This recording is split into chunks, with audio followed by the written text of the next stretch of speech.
அனைவருக்கும் வணக்கம். நாட்டினுடைய அரசியல் பரப்புல இன்றைக்கு பரபரப்பாக பூதாகரமாக பேசப்பட்டு கொண்டிருக்கக்கூடிய விடயம் உங்களுக்கு தெரியும். பட்ல இந்த ஆணைக்குழு தொடர்பாக இன்றைக்கு அது தொடர்பாக ஒரு அரசு ஒரு அறிக்கை ஒன்றை வெளியிட்டிருக்குது. அது தொடர்பாகவும் அதை விட பாத்தீங்கன்னு சொன்னா ரணில் விக்ரமசிங்க அவர்களுக்கு குடியுரிமை பறிக்கப்படுமா என்று சொல்லி அது குடியுரிமை பறிக்கப்பட மாட்டாதுன்னு சொல்லியிருக்காங்க. அது தொடர்பான விளக்கங்களையும் அதை விட பாத்தீங்கன்னு சொன்னா யாழ்ப்பாணத்துல ஒரு 6 மாத கர்ப்பிணி ஒருவர் உயிரிழந்திருக்கு.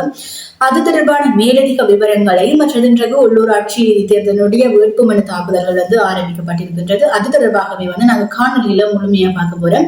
காணொலிக்கு நாங்க போறதுக்கு முதல் நீங்க இன்றைக்குதான் முதலா இந்த சேனலுக்கு வாரீங்கன்னு சொன்னா சப்ஸ்கிரைப் செய்து போட்டு காணொலியை தொடர்ச்சியா பாருங்க. அப்பதான் நான் போற வீடியோஸ் எல்லாமே உங்களுக்கு தொடர்ச்சியா நேற்றைய தினம் ஒரு முழுமையான காணொலி ஒன்று பார்த்திருப்போம். ரணில் விக்ரமசிங்க அவர்கள் ஊடகங்களுக்கு தன்னுடைய குற்றச்சாட்டு தன் மீது வைத்திருந்த குற்றச்சாட்டுகள் முழுவதுமே மறுத்திருக்கிற மாதிரியான ஒரு காணொலிய பட் இது அவர் சொன்ன விடயங்களை முழுவதுமாக பார்த்திருந்தோம். அதுல இந்த 1999 பட்லந்த ஆணைக்குழு தான் ஒரு விசாரணைக்காக மட்டும் அதாவது ஒரு சாட்சியமாகவே அழைக்கப்பட்டிருந்தேன் என்று சொல்லி இது ஒரு அரசியல் பழிவாங்கல் அரசியல் சேறு பூசலுக்காக மேற்கொண்ட விடயம் என்று சொல்லி அந்த குற்றச்சாட்டுகள் முழுவதையுமே நான் மறுக்கிறேன் என்று சொல்லி ரணில் விக்ரமசிங்க அவர்கள் சொல்லியிருந்தார். இந்த விடயத்துல அரசு என்ன நடவடிக்கை எடுக்கும் என்று சொல்லி நிறைய கேள்விகள் இருந்தது. அனுர தரப்புக்கு ஒரு அழுத்தம் ஒன்று இருக்கும். அதாவது இந்த ரணில் விக்ரமசிங்க தொடர்பில் அதாவது இந்த பட்லந்த ஆணைக்குழு தொடர்பில் என்ன நடக்க போகுது என்று சொல்லி நிறைய கேள்விகள் இருந்த நிலையில இன்றைக்கு அரசு ஒரு அறிவித்தல் ஒன்று அறிக்கை ஒன்றை வெளியிட்டிருக்கேன்னு சொல்லி பாத்தீங்கன்னா இந்த பட்லந்த அறிக்கையின்படி சட்ட நடவடிக்கைகள் எடுக்கப்படும் என்று சொல்லி அமைச்சர் நலிந்த தேவிஸ் அவர்கள் குறிப்பிட்டிருக்கின்றார். அதன் அடிப்படையில பாத்தீங்கன்னு சொன்னா இந்த விடயம் தொடர்பாக அவர் பேசுவதற்கு காலதாமதம் ஆகிவிட்டது என்று சொல்லி சொல்லப்படுது என்று சொன்னா கிட்டத்தட்ட 35 வருடங்களாக ரணில் விக்ரமசிங்க அவர்கள் இது பற்றி எதுவுமே பேசவில்லை. மாறாக இந்த அல் ஜசீராவில் மேடிஹசன் கேள்வி எழுப்பும் வரைக்குமே இது தொடர்பாக ரணில் விக்ரமசிங்க அவர்கள் எந்த ஒரு விடயத்தையுமே பேசவில்லை என்று சொல்லியுமே அவர் சொல்லி இருக்கின்றார். இந்த விவகாரம் தொடர்பில் ஒரு குழு அதாவது இந்த பட்லந்த ஆணைக்குழு விவகாரம் தொடர்பில் ஒரு குழு அமைக்க போக இருப்பதாகவும் அது தொடர்பான மேலதிக விவரங்களை சட்டமா அதிபருக்கு அனுப்ப சட்டமா திணைக்களங்களுக்கு அனுப்ப இருப்பதாகவே அவர் குறிப்பிட்டிருக்கின்றார். அதை விட இன்னொரு முக்கியமான விஷயம் சொல்லியிருக்காங்க. ஜனநாயகம் மற்றும் நீதி மக்களுக்கு இந்த விடயத்துல என்ன நடந்ததுன்னு சொல்லி மக்களுக்கு தெரிய வேணும் என்பதற்காகவே இதை செய்யணும் என்று சொல்லி அவர் குறிப்பிட்டிருக்கின்றார். மற்றது ஒரு முக்கியமான விஷயம் என்ன சொல்லியிருக்கிறாருன்னா முதலே சொன்ன விடயம் தான் இந்த பட்லந்த ஆணைக்குழு அதாவது இந்த பட்லந்த சித்திரவதை முகாம் தொடர்பாக A to Z எல்லாமே தெரிஞ்சவர் இந்த ரணில் விக்ரமசிங்க அவர்கள் தான்.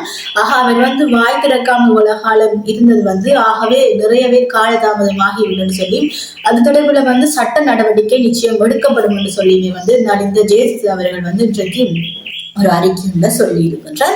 தொடர்ச்சியா இன்னொரு விஷயம் என்னன்னு சொல்லி பாத்தீங்கன்னா ரணில் விக்ரமசிங்க அவர்களுடைய குடியுரிமை பறிக்கப்படுமா என்ற மாதிரியான செய்திகள் நிறையவே கொண்டிருக்கின்றது. அதன் அடிப்படையில அவருடைய குடியுரிமை பறிக்கப்பட முடியாது என்று மனித உரிமைகளுடைய செயற்பாட்டாளர் பிரதீபா மகாநாம ஹேவா அவர்கள் சொல்லி இருக்கின்றார்.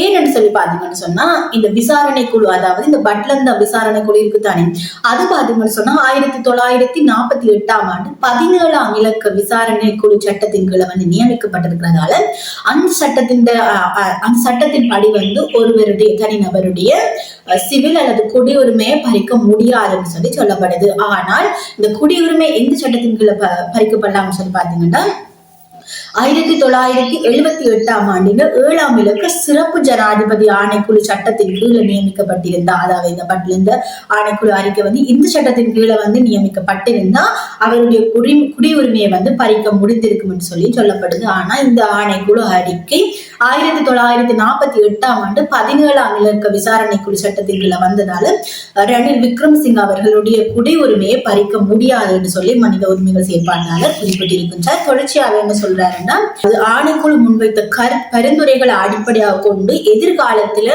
மக்களுடைய வாழ்க்கை மக்களுடைய உரிமை சுதந்திரத்துல மாற்றங்கள் அதாவது நல்ல வகையான மாற்றங்களை ஏற்படுத்த முடியும் என்ற மாதிரி சொல்லி இருக்கின்றார்.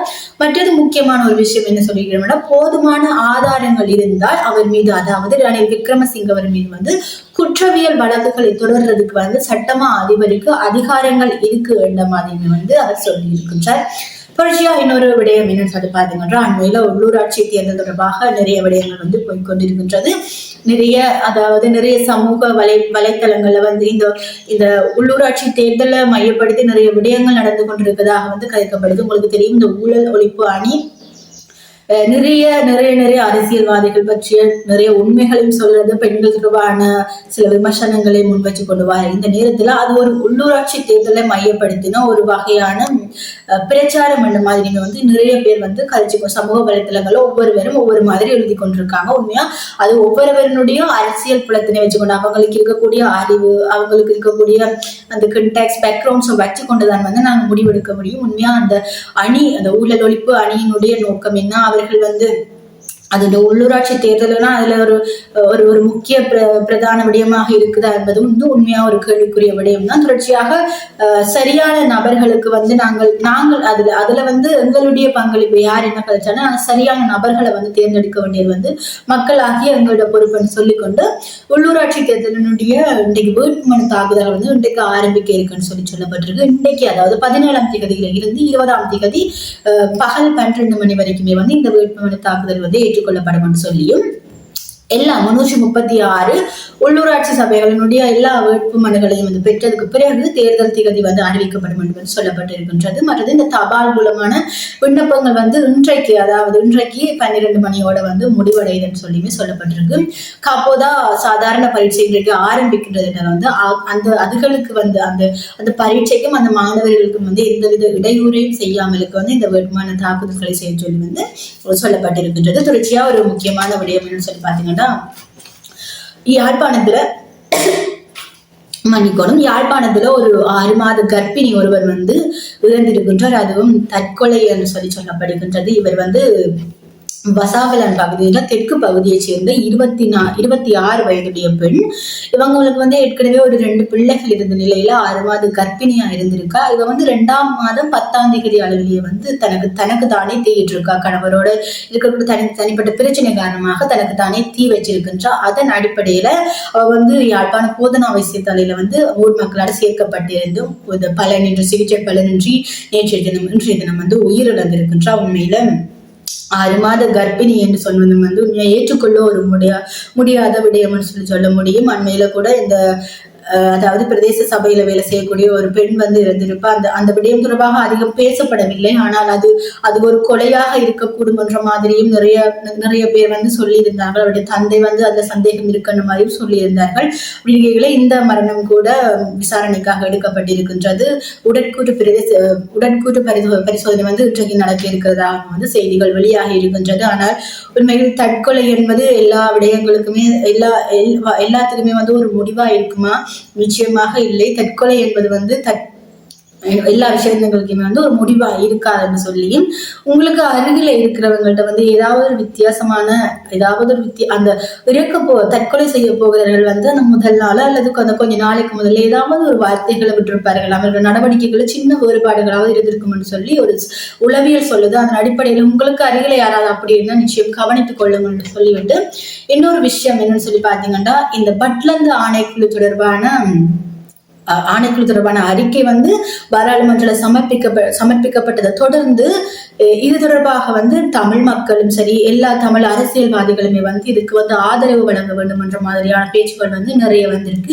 ஏன்னு சொல்லி பாத்தீங்கன்னா, இந்த பட்லந்து ஆணைக்குழுவில் வந்து ஒரு நியாயம் கிடைக்குமாக இருந்தால் எங்களுடைய பக்கங்களில் எங்களுடைய பகுதிகளில் நடந்த பிரச்சனைகள், எங்களுடைய பகுதிகளில் நடந்த இதுகளுக்குமே வந்து நாங்கள் வந்து நியாயத்தை பெற்றுக்கொள்ள முடியும். ஏன்னா இந்த பட்லந்து ஆணைக்குழு வந்து ஒரு முன்னுதாரணமாக கொண்டு எங்களுடைய பகுதிகளில் இடம்பெற்ற பிரச்சனைகளுக்குமே வந்து நீதியை கொடுக்கிறதுக்கு ஒரு நல்ல ஒரு வாய்ப்பாக இருக்கும் என்று சொல்லி எல்லாருமே எனக்கு ஆதரவு வழங்கணும் சொல்லி வந்து நிறைய கருத்துக்கள் வந்து போய்கொண்டிருக்கின்றது. இதுல முக்கியமான ஒரு விடயம் என்ன சொல்லி பாத்தீங்கன்னா, சாணக்கியன் அவர்கள் வந்து 2 நாட்களுக்கு முன்பு வந்து பாராளுமன்றத்தில் உரையாற்றி இருப்ப இந்த இராணுவத்தினர் எங்களுடைய தமிழ் பெண்களை வந்து பாலியல் ரீதியான துன்புறுத்தலுக்கு உள்ளாக்கிய தொடர்பாக அந்த கருத்தை பார்த்தீங்கன்னு சொன்னா நாமல் ராஜபக்ச அவர்கள் வந்து மறுத்திருக்கின்றார்.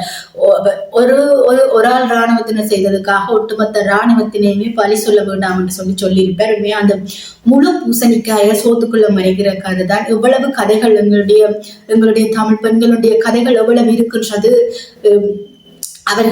அவர்கள் வந்து அவர்களுடைய அந்த பாலியல் துன்புறுத்தலுக்கு உள்ளாகி அவர்கள் இறக்கப்பட்டு சித்திரவதை செய்து கொலை செய்யப்பட்ட சம்பவங்கள் எவ்வளவோ இருக்கும்போது ஒட்டுமொத்த இராணுவத்தினரையுமே வந்து பழி சொல்ல வேண்டாம்னு சொல்லி அவர் குறிப்பிட்டிருக்கின்றார். தொடர்ச்சியாக நாங்கள் பார்ப்போம். இது தொடர்பாக மேலதிகமான தகவல்களை நான் உங்களுக்கு வழங்கி கொண்டிருக்கின்றேன். இன்றைக்கு இத்தோடு இந்த காணொலியை முடித்துக் கொள்கிறேன். நீங்க வந்து இப்ப வரைக்கும் சேனல் சப்ஸ்கிரைப் செய்யாம பாக்குறீங்கன்னு சொன்னா சப்ஸ்கிரைப் செய்து போட்டு பாருங்க. நான் இன்னும் ஒரு காணொலியோட உங்களை சந்திக்கிறேன். நான் உங்களுடைய சுவன்யா.